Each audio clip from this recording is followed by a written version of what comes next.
శ్రీ గురుభ్యో నమః. వారం వర్జం. మార్చి 30, 2026 సోమవారం. శ్రీ పరాభవ నామ సంవత్సరం. చైత్రమాసం ఉత్తరాయణం. వసంత ఋతువు శుక్లపక్షం. ఉత్తరాభాద్ర కార్తె. ద్వాదశి ఉదయం 7:10 వరకు. నక్షత్రం మఖ. మధ్యాహ్నం 2:50 వరకు. వర్జం రాత్రి 11:01 నుండి రాత్రి 12:39 వరకు. దుర్ముహూర్తం మధ్యాహ్నం 12:36 నుండి మధ్యాహ్నం 1:25 వరకు. మరలా మధ్యాహ్నం 3:03 నుండి మధ్యాహ్నం 3:52 వరకు.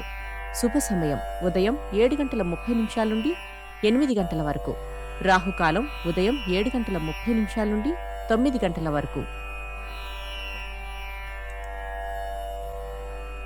ద్వాదశ రాశుల వారు ఈరోజు చేసుకోవాల్సిన పూజలు.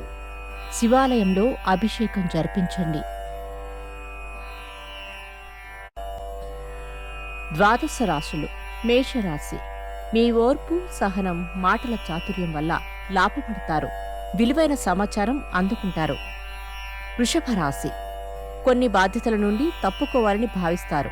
పరిస్థితులు మాత్రం అందుకు అనుకూలించవు. మిథున రాశి. కుటుంబంలో ఐకమత్యత, ఆప్యాయత, అనురాగాలు లోపిస్తాయి. నరఘోష అధికంగా ఉంటుంది. కర్కాటక రాశి. కొన్ని బాధ్యతల నుండి తప్పుకోవాలని భావిస్తారు.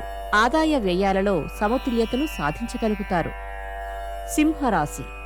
ఓ మంచి కార్యక్రమం కోసం వసూలు చేసిన చందాల విషయంలో వివాదం, నిందలు ఏర్పడతాయి. కన్యారాశి. వృత్తి, వ్యాపారాలలో, ఉద్యోగంలో మీ ప్రత్యేక శైలి నిలబెట్టుకుంటారు. మానసిక ప్రశాంతత పొందుతారు. తులారాశి. కొన్ని విషయాలలో పట్టుదలతో వ్యవహరిస్తారు. సంతాన విద్య విషయమై ఆందోళన వద్దు. వాహన సౌఖ్యం కలదు. వృశ్చిక రాశి. ఇతరులు చేయవలసిన శ్రమ మీరు చేయవలసి వస్తుంది. గృహం, వాహనాలు కొనుగోలు యత్నాలు చేస్తారు. ధనస్సు రాశి. సామాజికంగా జరిగే మార్పులు మీపై ప్రత్యక్ష, పరోక్ష ప్రభావాన్ని చూపిస్తాయి. ఆరోగ్యం పట్ల మెలకువ అవసరం. మకర రాశి.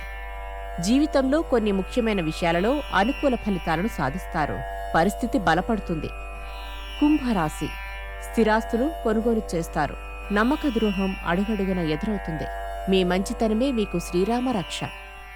మీనరాశి. ప్రయోజనాలు పగవాళ్లకు చేరకుండా జాగ్రత్త వహించండి.